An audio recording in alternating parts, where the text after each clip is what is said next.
My name is Sophia Morgan, and I'm a 29-year-old nurse from Seattle. 3 months ago, my entire world changed when I received a phone call that would test everything I thought I knew about my family. My great-aunt Eleanor, whom I hadn't spoken to in over 10 years, had passed away and left me her entire estate, worth $3 million. But here's the thing that shocked everyone who knows me. I decided not to tell a single person about this inheritance. Not my parents, not my siblings, not even my closest friends.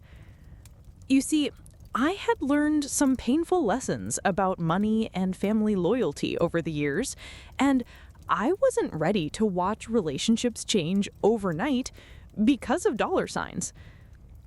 If you're watching this right now, drop a comment and let me know where you're tuning in from. Before I tell you about the test I designed for my family, hit that subscribe button to hear more real stories about inheritance, family drama, and discovering who truly has your back when everything changes. Before that life-changing phone call, my existence was defined by routine and financial struggle. I worked 12-hour shifts at Seattle General Hospital, earning just enough to cover my rent on a studio apartment in Capitol Hill and my monthly student loan payments that seemed to never decrease. Every morning, I would wake up at 5 a.m., grab coffee from the vending machine that tasted like burnt water, and prepare for another day of dealing with understaffed wards and overwhelmed patients. The work was exhausting, but I loved being a nurse. There was something deeply fulfilling about helping people during their most vulnerable moments, even if the hospital administration seemed determined to make our jobs as difficult as possible. My living situation reflected my financial reality. My studio apartment was barely 400 square feet, with a Murphy bed that I had to fold up every morning just to have enough space to move around. The building was old, with thin walls that let me hear every argument my neighbors had, and heating that barely worked during Seattle's cold, rainy winters. I'd furnished it almost entirely from thrift stores and Facebook Marketplace, creating a space that was cozy but unmistakably budget-conscious. My biggest luxury was a small succulent garden on the fire escape, plants that could survive my erratic schedule and frequent exhaustion. The financial pressure was constant and suffocating. Between my nursing school loans, credit card debt from when I'd helped family members in the past, and the basic costs of living in Seattle, I was trapped in a cycle where every dollar was accounted for before I even earned it. I had mastered the art of grocery shopping with coupons, buying generic brands, and making meals last for days. My social life consisted mainly of potluck dinners with other nurses and occasional happy hours where I would nurse one drink for 2 hours. Dating was nearly impossible when you couldn't afford dinner out and your apartment was too small to comfortably host anyone. My family situation was complicated in ways that most people could never understand.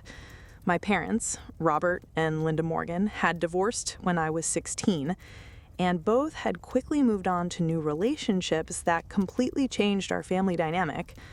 My father, a former construction worker who now managed a hardware store, had married Jennifer, a woman 10 years younger than him who worked in real estate and had expensive taste in everything from clothes to home decor. They lived in a beautiful house in Bellevue, complete with a 3-car garage and a swimming pool that Jennifer loved to show off on social media. My mother had taken a different path, marrying Stephen, a successful tech executive who made more money than the rest of our family combined. Stephen was generous but controlling, always reminding everyone how much he provided and making it clear that his financial support came with expectations about how we should live our lives.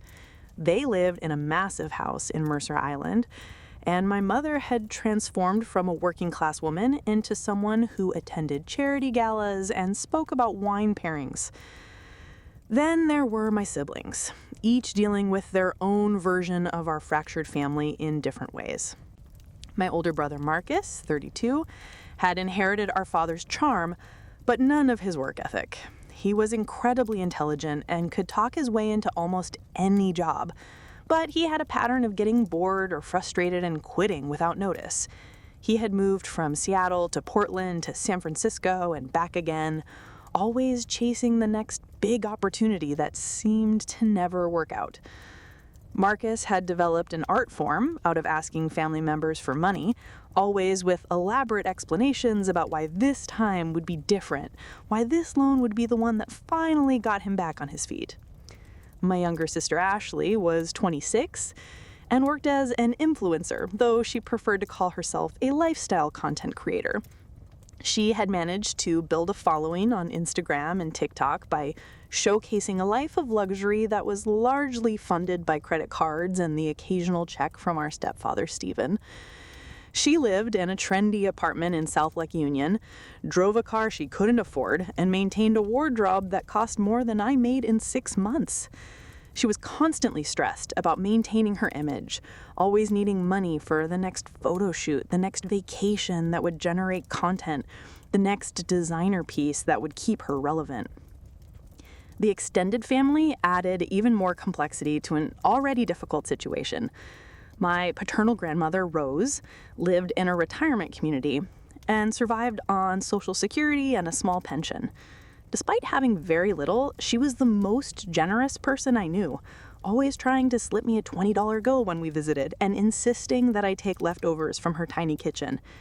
She had raised 3 children during much harder times, and she couldn't understand why her adult grandchildren seemed so focused on material things. My maternal uncle, David, was perhaps the most frustrating family member of all. He was a lawyer who made excellent money, but was incredibly stingy with everyone except himself.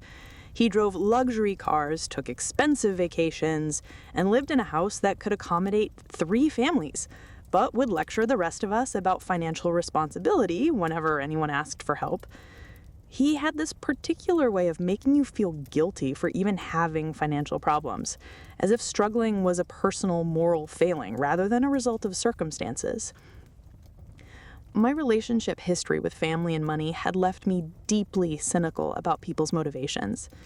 3 years ago, when Marcus needed help with a security deposit for an apartment, I emptied my emergency fund to give him $800. He promised to pay me back within 2 months, but 6 months later, I saw photos on Facebook of him taking a weekend trip to Las Vegas. When I confronted him about it, he got defensive and accused me of being petty about money. 2 years ago, Ashley had begged me to help her pay for a professional photo shoot that she claimed would launch her career to the next level. I put $1,500 on my credit card, money that I didn't have, because I believed in supporting family dreams. The photos were beautiful, but Ashley's follower count barely increased, and she never mentioned paying me back. Instead, she seemed to expect that I should be happy to have helped her pursue her passion, as if my financial sacrifice was its own reward. The most painful incident had happened just last year, when my father needed help with medical bills after a minor surgery. I had worked extra shifts for 2 months to save up $3,000 to help him, only to discover later that he and Jennifer had spent twice that amount on a cruise to Alaska just weeks after his recovery. When I mentioned this to him, he brushed it off, saying that the cruise had been planned for months and that his health scare had made him realize how important it was to enjoy life. These experiences had taught me harsh lessons about the intersection of family, money, and loyalty. I had learned that people who claim to love you can easily rationalize taking advantage of your generosity. I had discovered that being helpful and reliable often makes you a target rather than earning you respect. Most importantly, I had realized that many people see family relationships as a form of insurance policy, something they can draw on when times get tough without feeling any obligation to reciprocate. My work environment provided little relief from these family dynamics. The hospital was perpetually understaffed, which meant that nurses like me were constantly being asked to pick up extra shifts, work longer hours, and cover for colleagues who called in sick. My supervisor, Patricia, was a woman in her 50s who seemed to have forgotten what it was like to work directly with patients. She was constantly implementing new policies and procedures that made our jobs harder while improving the hospital's metrics on paper. My closest colleague was probably Janet, a nurse in her 40s who had been working at the hospital for more than 15 years. She had seen it all and had developed a cynical sense of humor that helped us get through the most difficult shifts. Janet understood the financial pressures that younger nurses faced because she remembered struggling in her own early career. She was one of the few people who knew about some of my family's financial drama, though I had never told her the full extent of it. The only bright spot in my life was my friendship with Emma, whom I had met during nursing school. Emma and I worked at a different hospital across town, but we managed to maintain our friendship through text messages, phone calls, and the occasional coffee date when our schedules aligned. She was dating a teacher named Mike, and together they lived a modest but happy life in a small house in Ballard. Emma understood the challenges of working in healthcare while trying to build a stable life, and she never judged me for my complicated feelings about money and family. This was my reality before everything changed. I was 29 years old, working a job I loved, but that barely paid enough to survive, living in a city I couldn't really afford, and maintaining relationships with family members who seemed to view me as a resource rather than a person. I had dreams of maybe going back to school to become a nurse practitioner, of traveling somewhere beyond the Pacific Northwest, of having enough savings that an unexpected expense wouldn't send me into a financial crisis. But these dreams felt increasingly distant as I watched my peers buy houses, start families, and build the kind of financial security that seemed impossible on a nurse's salary in one of the most expensive cities in the country. I had no idea that one single phone call was about to completely upend everything I thought I knew about my life, my family, and myself.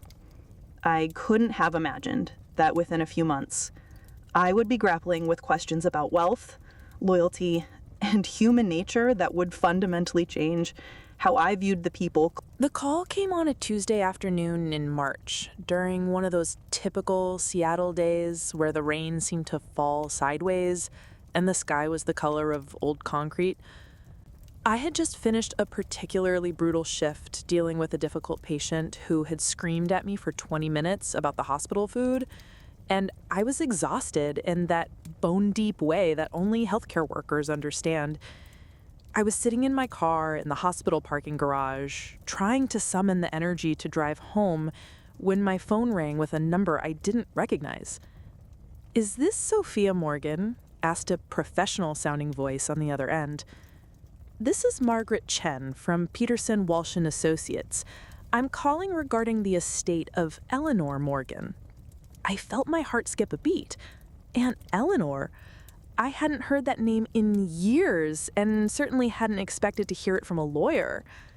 Eleanor was my father's aunt, technically my great-aunt, and she had always been the family mystery. She had never married, lived alone in a house somewhere outside Portland, and had gradually cut contact with most of the family over the years. The last time I had seen her was at my high school graduation over 10 years ago, where she had appeared unexpectedly, given me a card with $50 inside, and disappeared again before the reception ended. "I'm sorry to inform you that Eleanor passed away 3 weeks ago," Margaret continued gently. "She had named you as the primary beneficiary of her estate. Could we arrange a time for you to come to our office? There are some documents we need to review with you." I sat there in stunned silence, listening to the rain drumming on the roof of my car. Aunt Eleanor was dead, and somehow I was involved in her estate. My mind immediately went to practical concerns. How much could this possibly be? Maybe enough to pay off some of my credit card debt? Perhaps a few $1,000s that could finally give me a small emergency fund. "What kind of estate are we talking about?" I managed to ask. "I think it would be better if we discuss the details in person. Are you available tomorrow afternoon?" The next day, I drove to the law office in downtown Seattle, a place that screamed expensive with its marble floors and floor-to-ceiling windows overlooking Elliott Bay. Margaret Chen turned out to be a woman in her 40s with kind eyes and a gentle manner that put me slightly at ease despite my nervousness. Eleanor Morgan was a very private person, she began, opening a thick folder. She worked as a chemical engineer for Boeing for over 30 years and lived very modestly. She was also an extremely savvy investor. She paused, meeting my eyes. Sophia, you are inheriting assets worth approximately $3.2 million. The words hit me like a physical blow. I actually felt dizzy and had to grip the arms of my chair to steady myself. I'm sorry, what? $3.2 million, Margaret repeated patiently. The bulk of it is in diversified investments, but there's also her house in Oregon, which is worth about $400,000, and various other assets. After taxes and fees, you'll net somewhere around $2.8 million. I stared at her in complete shock. But I barely knew her. Why me? She pulled out a handwritten letter. She left this for you. With shaking hands, I unfolded the paper and read my great-aunt's neat handwriting. Dear Sophia, I hope this comes as a pleasant surprise rather than a burden. I've watched our family from a distance for many years, and I've noticed how you consistently put others before yourself, often to your own detriment. I've seen how you help people who don't appreciate it and sacrifice for people who don't deserve it. I was once like you, always giving, always helping, always being taken advantage of. I learned the hard way that some people see kindness as weakness and generosity as stupidity. This money comes with no strings attached, but I hope it gives you the freedom to discover who truly cares about you for who you are, not what you can provide. Be careful who you tell. Wealth has a way of bringing out both the best and worst in people. Choose wisely. With love, Aunt Eleanor. I read the letter 3 times, tears streaming down my face. This woman who had seemed like a distant relative had been watching, understanding, caring from afar. She had seen something in me that I hadn't even fully recognized in myself.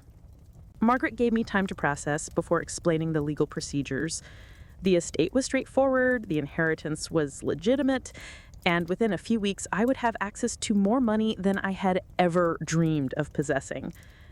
But as I sat there in that expensive office, clutching Eleanor's letter, a strange thought began to form in my mind. What if I didn't tell anyone? What if for once in my life I kept something precious to myself? Eleanor's words echoed in my head. Be careful who you tell. Wealth has a way of bringing out both the best and worst in people. Choose wisely. I thought about Marcus and his endless schemes, Ashley and her constant need for money to maintain her image, my parents and step-parents with their comfortable lives built on assumptions about what I could and couldn't afford.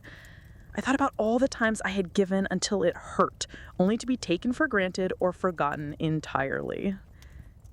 As I walked out of that office and into the Seattle drizzle, I made a decision that would change everything. I would claim this inheritance, but I would tell absolutely no one about it. At least not yet. First, I wanted to understand what this money would reveal about the people I called family. The first few weeks after claiming the inheritance were surreal. I went through all the legal procedures with Margaret, setting up secure accounts and working with the financial advisor she recommended. The money was real, sitting there in investment accounts under my name, but my daily life remained exactly the same. I still worked my 12-hour shifts, still lived in my tiny studio apartment, still worried about grocery bills out of habit. The only difference was the strange weight of carrying such an enormous secret. I found myself studying my family members with new eyes during our regular interactions. When Marcus called me one evening to complain about his latest job situation, I listened differently. When Ashley posted photos from another expensive restaurant on Instagram, I wondered where the money was really coming from. When my father mentioned needing new tires for his truck, I paid attention to how quickly the conversation turned to other topics when no one offered to help.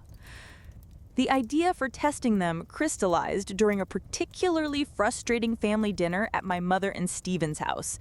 It was one of those mandatory monthly gatherings that Stephen insisted on, ostensibly to keep the family connected. As usual, the conversation had turned to money within the first hour. Ashley was complaining about her apartment rent going up, Marcus was hinting about needing help with car repairs, and my father was grumbling about the cost of living in general. Sophia's lucky she doesn't have real expenses, Ashley had said casually, cutting into her expensive steak. Must be nice to have such a simple life. I had smiled and nodded, as I always did, but something inside me snapped. Simple life? I worked twice as hard as any of them just to survive. And here they are, dismissing my struggles while sitting in a mansion, eating food that cost more than my weekly grocery budget. That night, lying in bed in my studio apartment, I started planning. What if there was a way to see who would actually help me when I needed it without the influence of knowing about my inheritance? What if I could test their loyalty, their compassion, their basic human decency? I spent the next week researching and planning meticulously. I needed a scenario that was believable but urgent, something that would require a significant financial commitment but wouldn't be so dramatic that it would dominate family conversations for months afterward. The story had to be specific enough to be credible, but not so complex that I might get caught in inconsistencies. I decided on a medical crisis.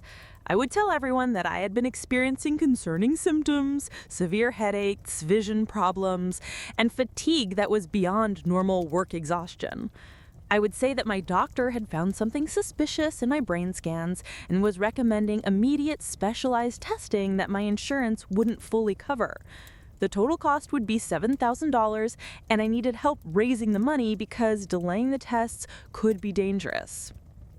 It was perfect because it was exactly the kind of medical emergency that could happen to anyone, especially someone working in a high-stress environment like a hospital. It would explain why I seemed worried and distracted, it justified the urgent need for money, and it was the kind of situation that should naturally evoke sympathy and offers of help from people who claim to care about me. I practiced my story until it felt natural, creating specific details about the specialist I supposedly needed to see, the type of scans required, and the timeline for getting results. I even looked up the names of real specialists in Seattle so I could provide concrete details if pressed. But the planning wasn't just about crafting a convincing story. I also had to think carefully about how to approach each family member. I decided to reach out to them individually rather than making a general announcement, because I wanted to see their unfiltered initial reactions. I would give each person the same basic information, but tailor my approach slightly to their personality and our relationship dynamic. I made a list of everyone I would contact: my mother, Linda, my stepfather, Stephen, my father, Robert, my stepmother, Jennifer, Marcus and Ashley, my grandmother, Rose, and my uncle, David. 8 people who had been in my life for years, who claimed to care about me, who had benefited from my generosity in various ways over the years. I also decided to include my friend Emma and my colleague Janet as control subjects. These were people who genuinely cared about me but had never asked me for money or taken advantage of my generosity. I was curious to see how their responses would compare to my family's reactions. To make the test fair, I carefully considered each person's financial situation. Obviously, Stephen had the most money and could easily afford to help. My uncle David was similarly wealthy but had always been stingy. My parents had comfortable middle-class lives and should be able to contribute something significant. Marcus and Ashley were always claiming to be broke, but they seemed to find money for things they wanted. My grandmother Rose had the least money of anyone, living on a fixed income, so I would approach her differently, maybe just asking for emotional support rather than financial help. As I finalized my plan, I found myself feeling both excited and terrified. On one hand, I hoped I was wrong about my family. Maybe they would surprise me with their generosity and concern. Maybe years of feeling taken advantage of had made me overly cynical, and this test would prove that they really did care about me as a person rather than just as a resource. On the other hand, I was bracing myself for disappointment. Deep down, I suspected that most of them would find excuses to avoid helping, just as they had done in the past when other family members needed assistance. But having concrete proof of their attitudes would at least give me clarity about how to handle relationships going forward. I decided to start with Steven, figuring that as anyone would help, it should be someone with significant resources who claimed to view me as family. I would work my way through the list systematically, giving each person a few days to respond before moving on to the next one. The night before I planned to make my first call, I sat in my apartment looking around at my modest possessions and thinking about Eleanor's letter. She had warned me that wealth brings out both the best and worst in people, and I was about to find out which category each of my family members fell into. I pulled out a notebook and created a simple chart where I could track each person's response. I wanted to document not just whether they offered help, but how they offered it, what questions they asked, what concerns they expressed, and how quickly they responded. I was treating this like a research project because, in many ways, that's exactly what it was: research into human nature, family dynamics, and the role that money plays in our relationships. As I prepared for bed, I felt a mix of anticipation and dread. Tomorrow, I would begin making calls that would fundamentally change how I understood my place in my family. Tomorrow, I would start discovering who these people really were when the stakes were high and helping me would cost them something significant. I had no idea how devastating the results would be. I started with Steven the next morning, calling him at his office where I knew he would be focused and professional. My hands were shaking slightly as I dialed his direct number. "Sophia, what a pleasant surprise," he answered warmly. "How were things at the hospital?" I launched into my prepared story, explaining about the headaches, the vision problems, the concerning test results. I kept my voice steady, but allowed a note of genuine worry to creep in. The specialist wants to do additional scans, but insurance is only covering about 60%. I need to come up with $7,000, and I'm just not sure how I'm going to manage it. There was a pause on Steven's end. "That's quite a lot of money, Sophia. Have you looked into payment plans? Most medical facilities offer those now." "I've tried, but they want at least half upfront, and the doctor stressed that we shouldn't delay these tests. I hate to ask, but I was wondering if there was any way you might be able to help, even partially. I promised I'd pay you back as soon as I could arrange it." Another pause, longer this time. "Well, Sophia, you know Linda and I have been very generous with the family over the years. We've helped with Ashley's apartment deposit, and we're still paying for Marcus's car insurance. Our financial advisor has been quite clear about not overextending ourselves." His tone had shifted to something cooler, more calculated. "Have you spoken to your father, or perhaps looked into a medical loan?" I felt the first stab of disappointment. "I understand. I just thought since it's potentially serious." Of course. Look, let me discuss it with Linda and see what we might be able to do. Maybe we could contribute something smaller, say $500. But Sophia, you really need to start building an emergency fund for situations like this." After I hung up, I sat staring at my phone. $500 from a man who spent more than that on a single dinner out. A man who claimed to consider me family, but was more concerned about his financial advisor's opinions than my supposed medical emergency. My call to my mother, Linda, later that day was equally crushing. She listened to my story with apparent sympathy, making all the right concerned noises.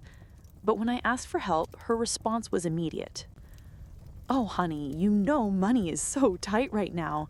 Steven's been talking about cutting back on expenses, and with Ashley needing help with her credit card payments," she trailed off. "Have you tried calling Robert? He's always saying how well the hardware store is doing." Mom, this is about potentially serious health problems. I'm scared. I know, sweetheart, and I feel terrible. Maybe I could ask Steven about lending you $1,000, but you need to pay it back quickly. He gets very stressed about family finances. $1,000 from my own mother for what she believed was a serious medical crisis. My father, Robert's response was perhaps the most predictable and painful. When I called him that evening, he immediately went into lecture mode. Sophia, this is exactly why I've always told you kids about the importance of savings. You're 29 years old. You should have an emergency fund that covers at least 6 months of expenses. He paused. How much are you putting away each month? Dad, I'm calling because I'm scared about these test results, not for a financial planning session. Well, the two are connected, aren't they? If you had been more responsible with money, you wouldn't be in this position. His voice took on that familiar, condescending tone. Jennifer and I are saving for our retirement. We can't be expected to bail out every family member who hasn't planned properly. So you won't help at all? I didn't say that. Maybe we could loan you $1,500, but you'd need to sign a promissory note and we'd expect regular payments. This needs to be a learning experience. A promissory note. From my own father. For a medical emergency. Jennifer was even worse when she got on the phone. Sophia, honey, have you considered that maybe this is a sign you should look into a different career? Nursing is so stressful, and stress causes all kinds of health problems. Maybe this is an opportunity to make a change. Marcus's response came via text message 3 hours after I called him, which should have been my first clue. Sis, that really sucks about the health stuff. I wish I could help, but I'm completely tapped out right now. Actually, been meaning to ask, could you spot me $200 for groceries this week? Things have been super tight. I stared at that message for a full minute. I had told him I needed $7,000 for potentially life-saving medical tests, and he had responded by asking me for money?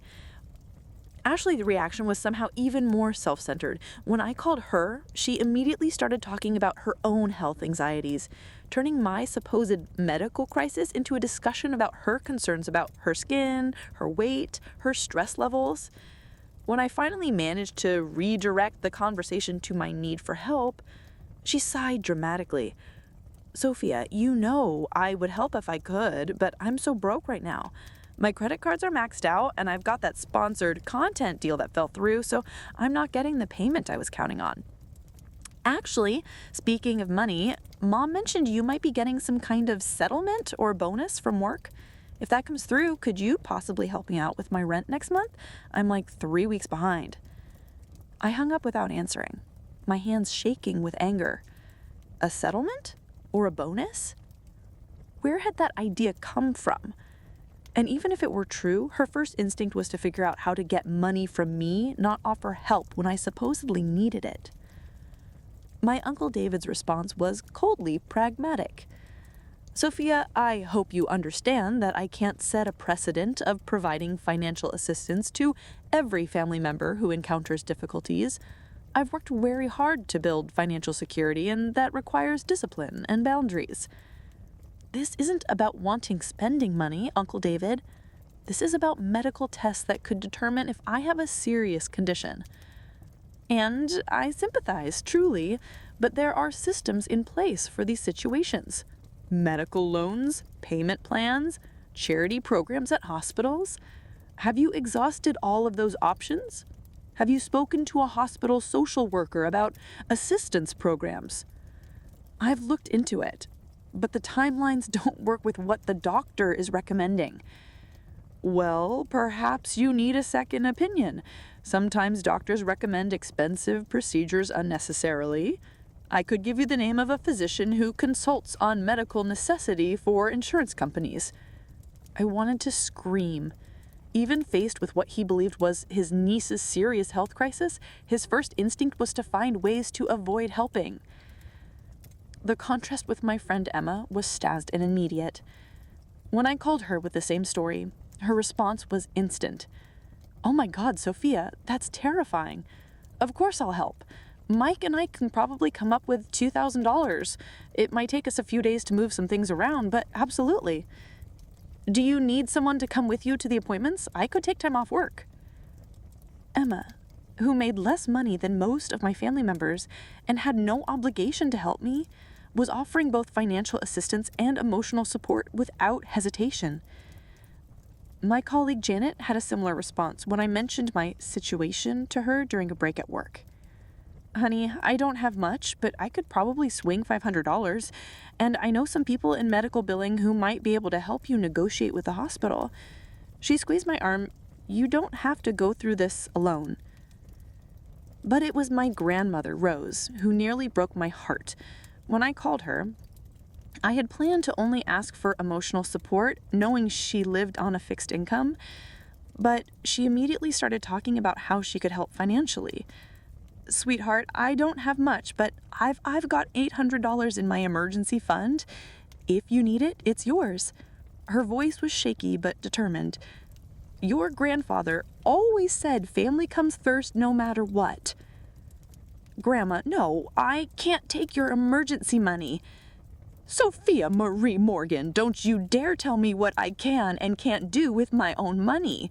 If my granddaughter needs help, then that's exactly what that money is for. I could probably borrow against next month's Social Security check too if you need more. I was crying by the time I hung up.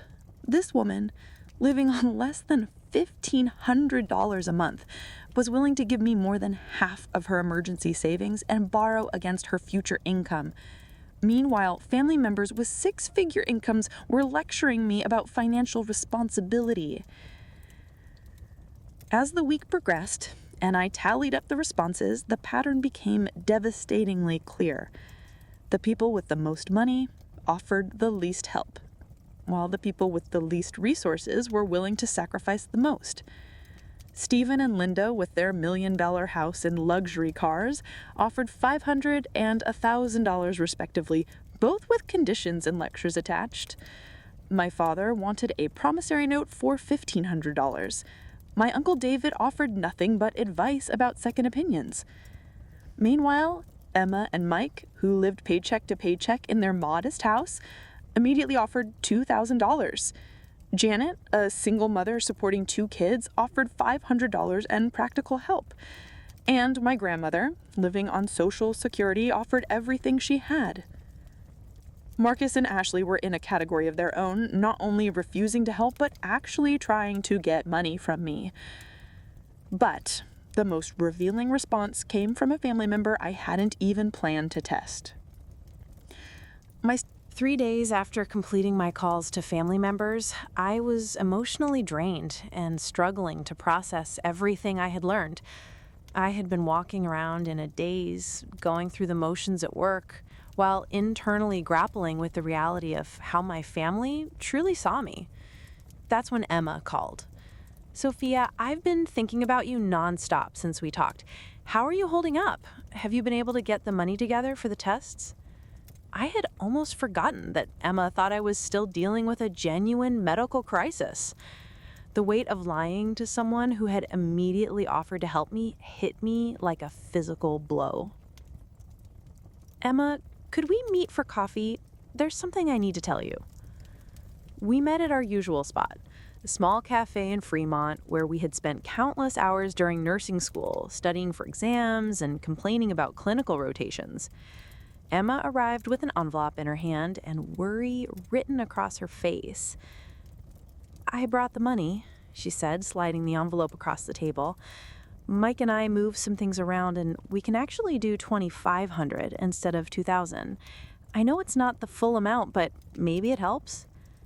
I stared at the envelope, overwhelmed by the generosity of this woman who made less than most of my family members and had no obligation to help me. The contrast with my relatives' responses was so stark it made my chest tight. Emma, could we meet for coffee? There's something I need to tell you. Emma, could we meet for coffee? There's something I need to tell you. We met at our usual spot, a small cafe in Fremont where we had spent countless hours during nursing school studying for exams and complaining about clinical rotations. Emma arrived with an envelope in her hand and worry written across her face. "I brought the money," she said, sliding the envelope across the table. "Mike and I moved some things around, and we can actually do $2,500 instead of $2,000. I know it's not the full amount, but maybe it helps." I stared at the envelope, overwhelmed by the generosity of this woman who made less than most of my family members and had no obligation to help me. The contrast with my relatives' responses was so stark it made my chest tight. "Emma, I need to confess something, and you're probably going to be angry with me." She frowned, leaning forward. "What do you mean?" I took a deep breath and told her everything about Eleanor's inheritance, about my decision to keep it secret, about the test I had designed for my family. I watched her expression change from confusion to understanding to something that looked like disappointment. "So there's nothing wrong with your health?" she asked quietly. "No, I am fine. Physically, anyway." I pushed the envelope back toward her. "I'm so sorry for lying to you." She sat back in her chair, studying my face. "Why did you include me in this test?" "Because I needed to know what real friendship looked like compared to what I was getting from my family. And Emma, you proved exactly what I hoped you would prove. You didn't hesitate, you didn't make excuses, you didn't lecture me about financial responsibility. You just said yes." Emma was quiet for a long moment, processing. "I understand why you did it," she said finally. "I've watched how your family treats you for years, the way they take and take, but never seem to give back." She paused. "But Sophia, lying to people who care about you, even for a good reason, it doesn't feel right." "I know, I felt terrible about including you and Janet, but I needed to understand the difference between people who care about me and people who see me as a resource." "And what did you learn?" I laughed, but there was no humor in it. "That my stepfather, who makes 10 times what you do, offered me $500 with a lecture on budgeting, that my own mother wanted to check with her husband before offering to help her daughter with what she thought was a medical emergency, that my brother responded to my crisis by asking me for grocery money." Emma reached across the table and took my hand. "I'm sorry they disappointed you, but I'm not surprised. The worst part is my grandmother Rose. She offered me everything she had, $800 that represents her entire emergency fund, and she wanted to borrow against next month's Social Security check." My voice broke slightly. "She's the one person who can least afford to help, and she was ready to give me everything." "She loves you," Emma said simply. "She does, and so do you, and Janet. And I realize now that I've been wasting so much energy trying to earn love from people who were never capable of giving it, while taking for granted the people who loved me unconditionally." Emma squeezed my hand. "So what happens now? Are you going to tell your family about the inheritance?" I'd been wrestling with that question for days. I don't think so. At least not most of them. They failed a basic test of human decency. Why would I reward that by sharing life-changing news with them? "But what about your grandmother? She passed your test with flying colors." I smiled for the first time in days. "Grandma Rose is going to be very comfortable in her retirement. I'm thinking about buying her a little house with a garden. Maybe setting up a fund so she never has to worry about money again. She deserves to be taken care of the way she was willing to take care of me."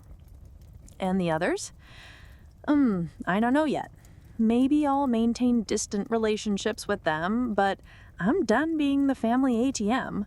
I'm done sacrificing for people who wouldn't do the same for me." I paused. this inheritance gave me more than money. It gave me clarity about who deserves a place in my life. Emma nodded slowly. Just promise me something. Don't let this make you bitter. Don't let their selfishness change who you are at your core. I won't, I said, and I meant it. But I'm also not going to let their selfishness continue to define my life. For the first time ever, I have the power to choose my relationships based on how people actually treat me, not on obligation or guilt. As we left the cafe, Emma hugged me tightly. I'm proud of you for standing up for yourself. And Sophia, I would have helped you whether you had $3 million or $3. That's what real friendship looks like. Walking back to my car, I realized that the experiment had given me something invaluable. It had shown me the difference between conditional and unconditional love, between people who care about me and people who see me as a resource. Most importantly, it had given me the courage to finally put myself first. 6 months later, my life looked completely different, though most of my family had no idea why. I had moved out of my cramped studio apartment and into a beautiful 2-bedroom townhouse in Queen Anne with a view of the Sound. When people asked about the upgrade, I simply said I'd received a small inheritance from a distant relative, which is technically true and vague enough to avoid follow-up questions. The townhouse had everything I had dreamed of during those long years of financial struggle. A real kitchen where I could cook without bumping into walls, a living room large enough for actual furniture, and a home office where I could pursue the master's degree in healthcare administration I'd always wanted. For the first time in my adult life, I woke up each morning without the crushing weight of financial anxiety. But the most significant change wasn't material. It was how I'd restructured my relationships. I maintained polite but distant contact with most of my family, treating them the way you might treat acquaintances from work. Birthday cards, holiday greetings, surface-level conversations about weather and current events. The desperate need for their approval that had defined so much of my life was simply gone. Marcus had called me twice, asking for money in the months following my medical crisis. Both times I politely declined, explaining that I'd taken his advice about being more responsible with my finances and couldn't spare anything extra. His confusion was almost comical. He clearly couldn't understand why his reliable sister was suddenly unavailable as a financial resource. Ashley had also reached out several times, initially to check if I was okay after my health scare, but quickly pivoting to her own financial problems. When I consistently responded with sympathy but no offers of help, she seemed genuinely puzzled. "You seem different," she had said during our last conversation. "More distant or something." I had simply agreed that I was focusing more on my own stability these days.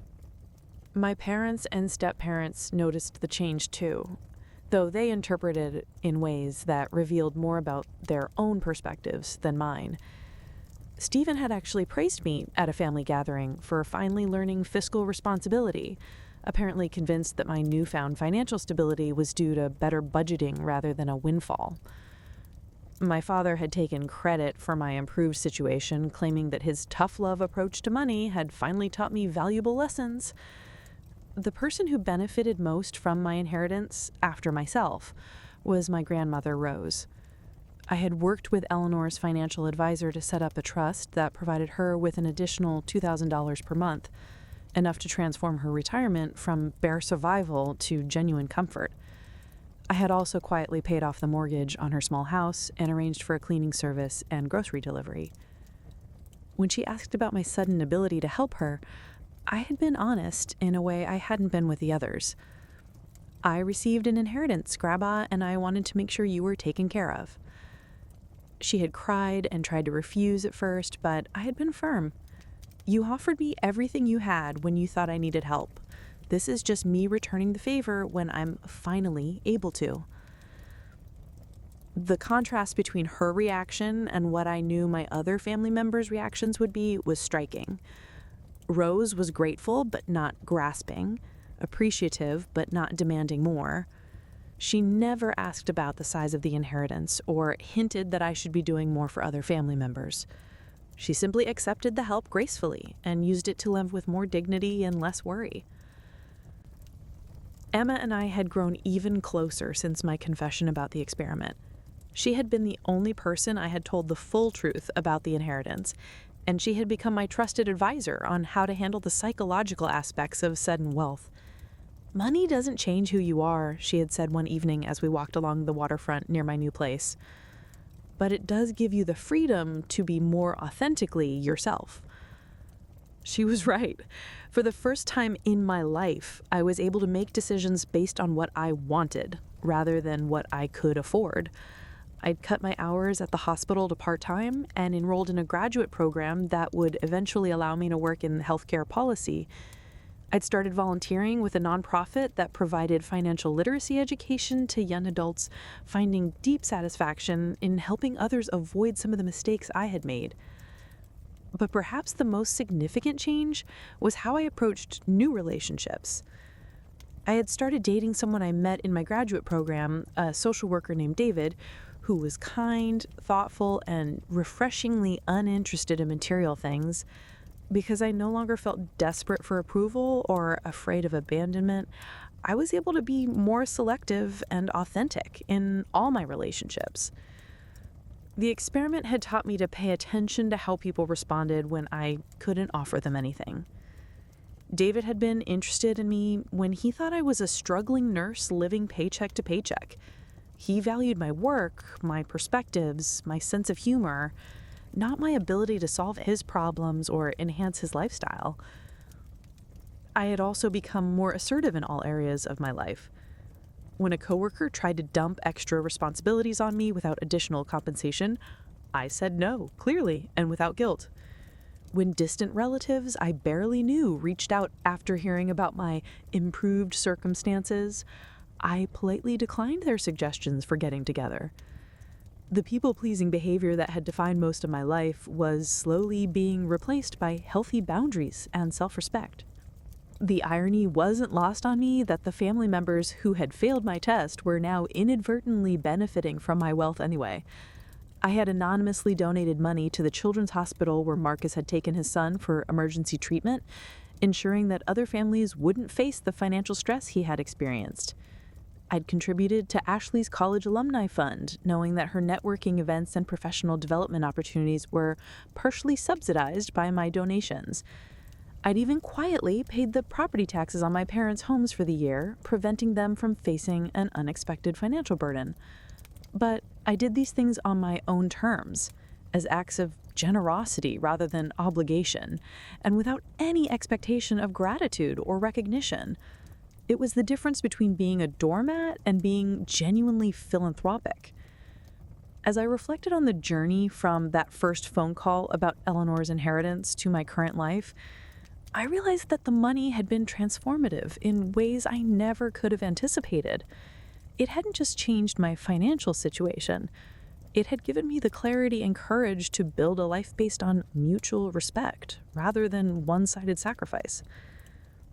Eleanor's letter had warned me that wealth brings out both the best and the worst in people, and she had been absolutely right. But what she hadn't mentioned was that it also brings out the truth. The truth about who people really are, what they value, and whether their love comes with conditions attached. That truth had been painful to learn, but it had also been liberating. For the first time in my life, I knew exactly where I stood with everyone in my circle, and I could make choices accordingly. Looking back, I realized that Eleanor's inheritance gave me something far more valuable than financial security. It gave me the courage to see people clearly and the strength to choose relationships based on genuine care rather than obligation or guilt. The experiment revealed a harsh truth about conditional love within families, but it also showed me the beauty of unconditional friendship.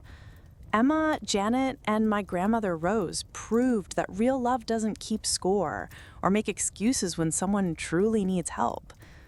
If this story resonated with you, I want to ask, have you ever had to test someone's loyalty in your life? Have you discovered that the people you expected to support you weren't there when it mattered? Share your experiences in the comments below. Your story might help someone else who's struggling with similar relationships. Hit that subscribe button for more real stories about family dynamics, money, and discovering who truly has your back.